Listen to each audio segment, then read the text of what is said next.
See, I was part of a well-regulated militia. I was a member of the Idaho National Guard. It was a very well-regulated militia. We drilled on the regular. We had all sorts of laws we had to follow. And then that well-regulated militia kept our state secure. So we don't need another one. Like, if Idaho was being invaded by Canada over the northern border and we had to mobilize the Idaho National Guard up to Sandpoint to defend the border, do you think we also need to have Bob and Joe and Jim with their AR-15s and their hunting vests joining them? Like, is the Idaho National Guard not big enough to handle the job? No, of course not. It's ridiculous to think that we need some cosplay Confederates joining up to help defend the state when we've got a perfectly good and very well armed National Guard. So we have ourselves in this position where the gun lobby has managed to finesse the courts, let's say, into perverting the plain meaning of the Second Amendment. Now, what do we do about it? Let me preface this by saying that as liberal and progressive as I am from Idaho, and I grew up around guns. I first started shooting when I was 8 years old. I was in hunter education by the time I was 11. I signed my name on the dotted line to join the U.S. military at age 17. I've fired everything from air pistols, BB guns, 9mm handguns, 38 special handguns, AR-15s, the Army version, the M16, the M50 machine gun. I fired that. Oh, that's a lot of fun. I recommend that kind of therapy to anybody. Woo, firing a machine gun on a range. A lot of fun. So I don't come at this from someone who wants to take guns away necessarily. But I do come from this as someone who's kind of tired of seeing people getting shot up. I think that's something I hope we can all agree on. I sometimes wonder on the other side. I do. I sometimes wonder, after Sandy Hook, after some of these shootings, Uvalde and Pulse, whether these people just think, yeah, it sucks all those people got shot, but that's the price. Well, that's what has to happen in order to have guns. Which isn't true at all. There's countries all over that have guns. Switzerland, plenty of guns there, but people aren't getting shot up all the time. So what do we do about it now? Well, first of all, if the court can pervert the meaning of the Second Amendment, the court can return it back to its meaning. We've seen, like I said, with Dobbs, with the repeal of Roe v. Wade, that precedent be damned. Of course, this court's not going to do it. Not this 6-3 MAGA corrupt Supreme Court we have now. Which is why, getting back to my original point, Democrats need to go on the offensive about this.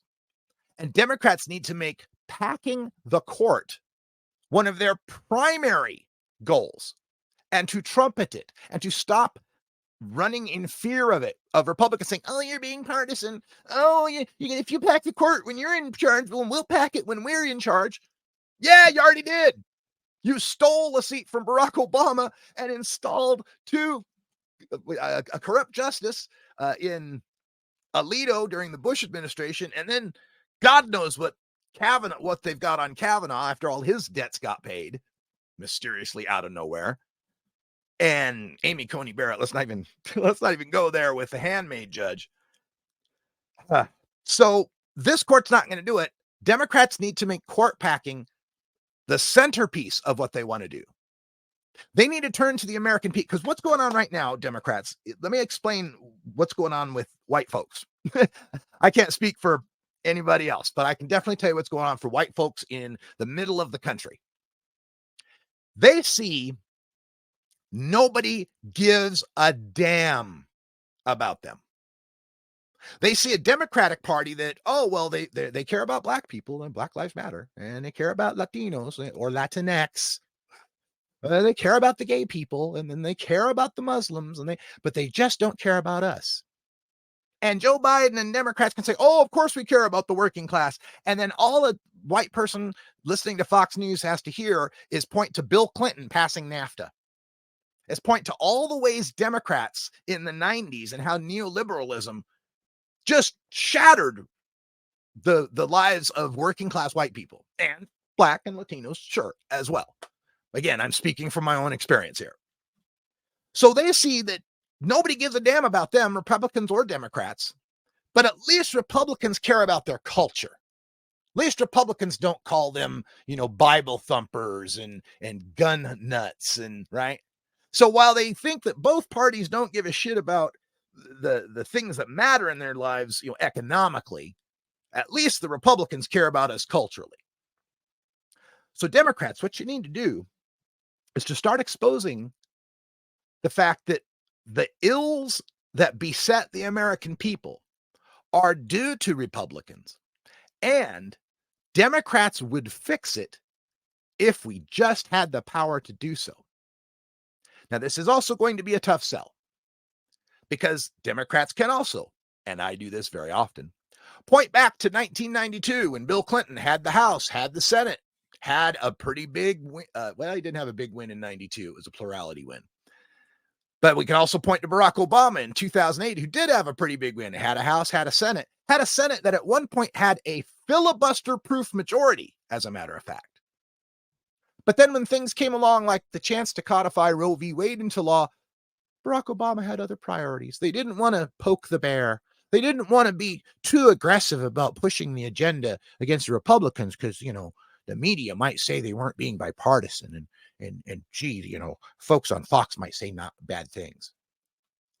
And that's where people in the West that I grew up with just see Democrats as wimps, as spineless, as not really believing in what they believe, or else they would go for it. So Democrats put court packing on the agenda, put it front and center. Say, when I get elected, we are going to add 4 justices to the United States Supreme Court, and explain it that when the Supreme Court was turned to 9 justices, that's because there were 9 circuit courts. And so now that there are 13 circuit courts, we're going to update the courts, add 4 more justices. So there's 13 justices to match the 13 circuit courts. And then when they start to say, oh, you're being partisan, you're packing the court, lean into it. Say, yes, we're packing the court.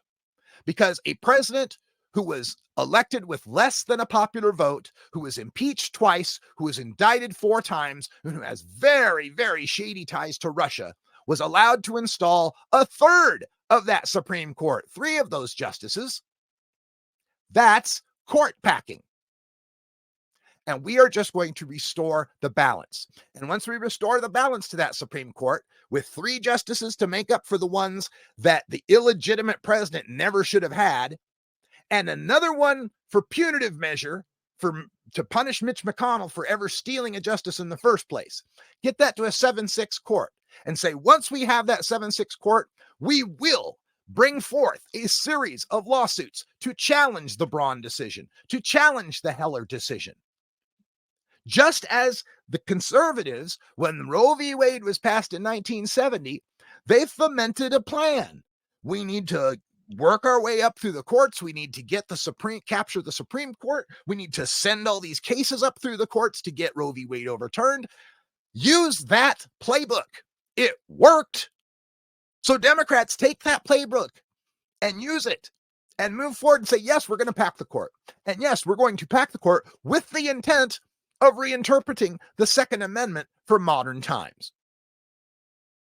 There's a bunch of other stuff you could throw in there too, that you would do under packing the court, addressing climate change, restoring abortion rights, establishing, voting, all the things Democrats need to do to make things fair.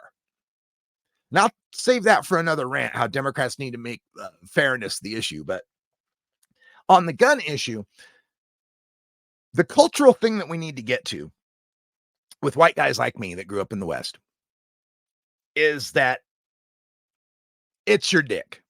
Okay? Let's just say it. Your gun is your dick. So a lot of guys put a lot of meaning and identity and sense of power into that symbol, into that gun. And a lot of it is fomented again by our media that pushes this nonstop narrative of there's crime everywhere at all times. You must always be vigilant against it. All your top TV shows are the CSIs and the FBIs and NCISs. There's crime everywhere. Better have your gun on you at all times. But that's the way it is. And so we have to kind of understand that if we're going to change guns in this country, we're going to have to change how we address the macho of it. And I think I've got the idea to fix that. And that is to use the macho alongside the well-regulated militia.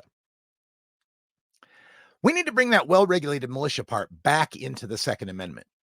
And we do so by making it an actual group that you could belong to. Now, this well-regulated militia needs to be something that only the coolest, baddest dudes can be a part of it. And so when you could show your well-regulated militia card, that would be your totem of being a macho dude. Not the fact that you're just some Joe who happened to have some money who could go buy a gun.